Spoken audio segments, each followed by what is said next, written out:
Hi, this is Shweta Chordia and today we are going to discuss Accounting Standard 1, Disclosure of Accounting Policies. These accounting standards are issued by Institute of Chartered Accountants of India, and so far there are total 32 accounting standards that are issued. The purposes of Accounting Standard 1, Disclosure of Accounting Policies are better understanding of financial statements, meaningful comparison between financial statements of different enterprises, and disclosure of change in accounting policies. Let's discuss them in detail. Point number 1 is better understanding of financial statements. When we know the accounting policies followed by the entity while preparing financial statements, we can understand those statements in a better manner. Second one is meaningful comparison between financial statements of different enterprises.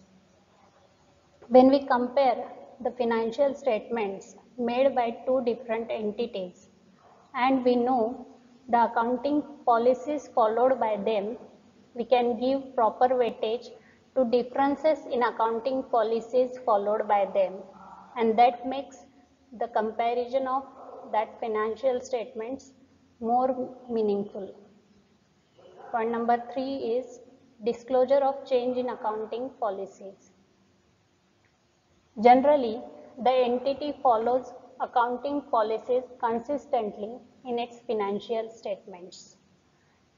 Somehow, if it needed to change the accounting policies followed by it, then it impacts its financial statements. It impacts the figures in the financial statements.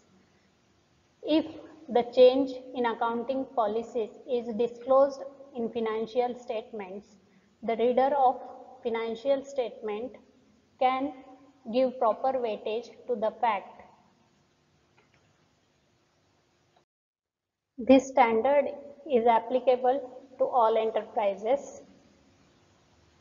The requirements of this standard are all significant accounting policies adopted in preparation and presentation of financial statements should be disclosed.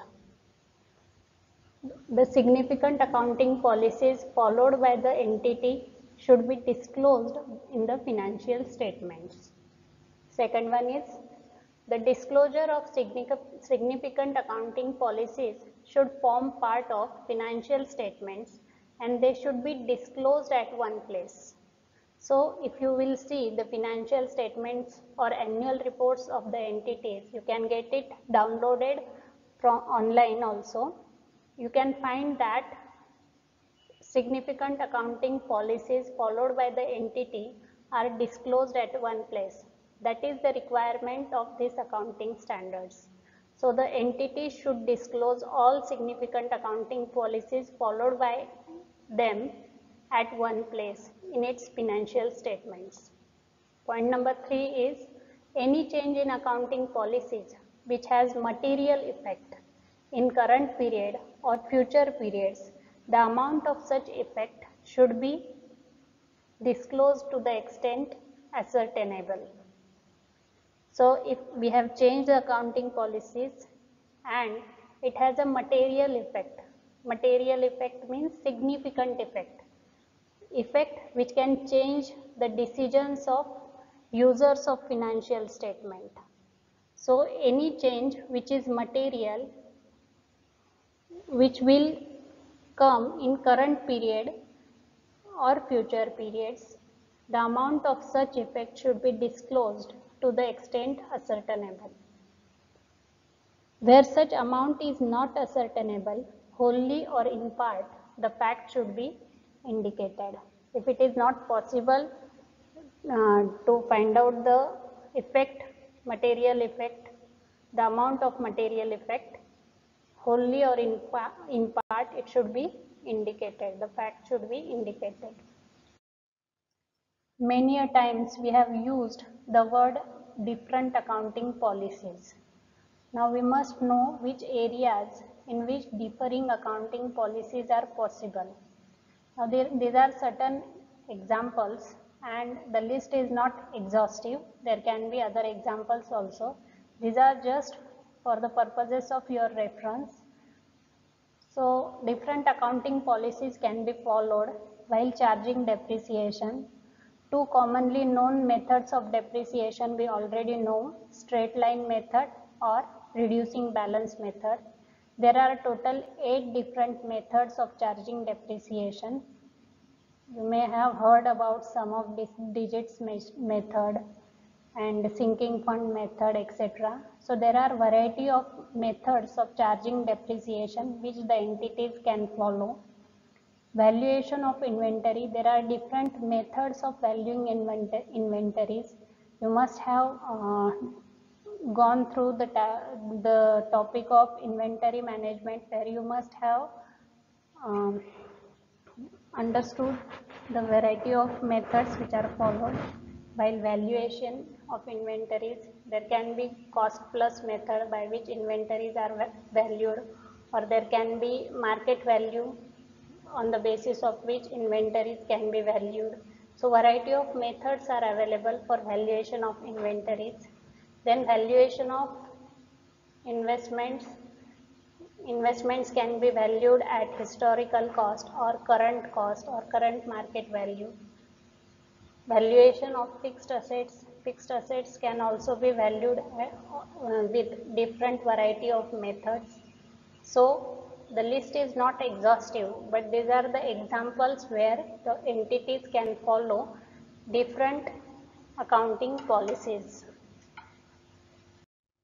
Now, if the entity can choose the accounting policies it has to follow, then what should be the guiding principles while deciding the accounting policies? So let's discuss points to consider while selecting accounting policies. First one is prudence. It says that we can recognize anticipated losses, but we should not recognize anticipated profits. This is one of the accounting principles, that we cannot recognize anticipated profits. We are following conservative principle and we are recognizing only anticipated losses but not anticipated profits. Then second one is substance over form. We cannot record the transaction only on the basis of how it looks like prima facie. We should not go over its form. We should actually go deeper into the transactions and we should see what is the substance, and we have to record the transaction on the basis of its crux, not only on the basis of its form.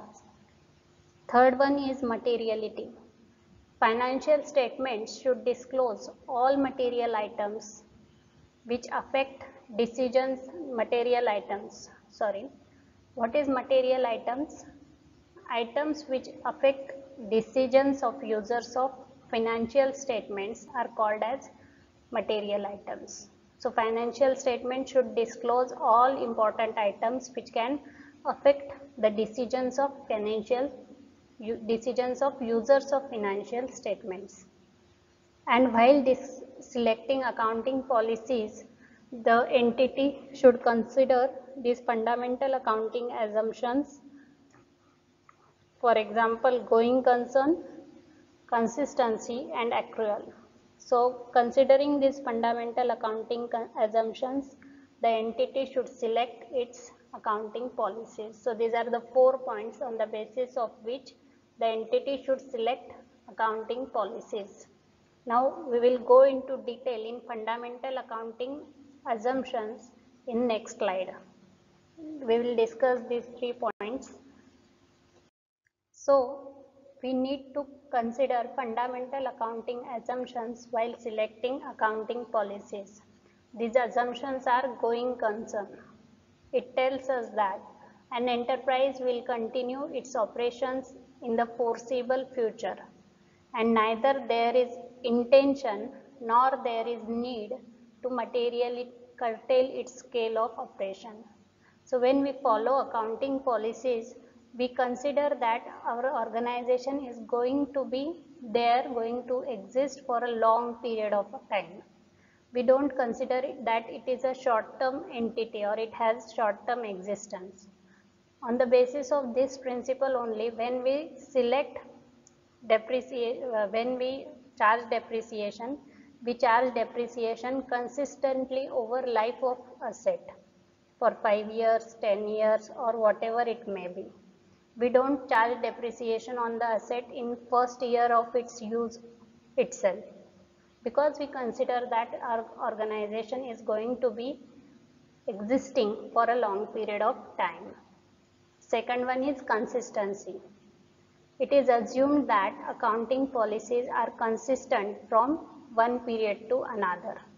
So, whenever an entity selects accounting policies, it follows it consistently over a period of time. They are consistently followed from one period to another. Third one is accrual concept. It tells us that revenue and costs are recognized as they are earned or incurred and recorded in the financial statements of period which they relate. So, accrual concept, which you may very well know that the concept of accrual tells us that income of a particular period should be recorded in the same period whether it is received or not. Expenditure of particular period should be recorded in the same period in which it is incurred whether it is paid or not. So, we don't consider cash coming in and going out for recognizing our income and expenses, that is revenue and costs.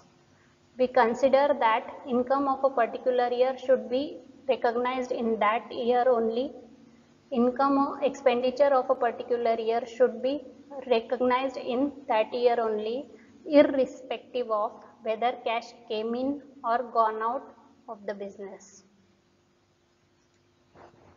If these fundamental accounting assumptions have been followed by the entities, there is no need of disclosure, because it is assumed generally that these principles are, these assumptions are followed by the entities. However, if enterprise does not follow fundamental accounting assumptions, then disclosure is required in financial statements. So with this,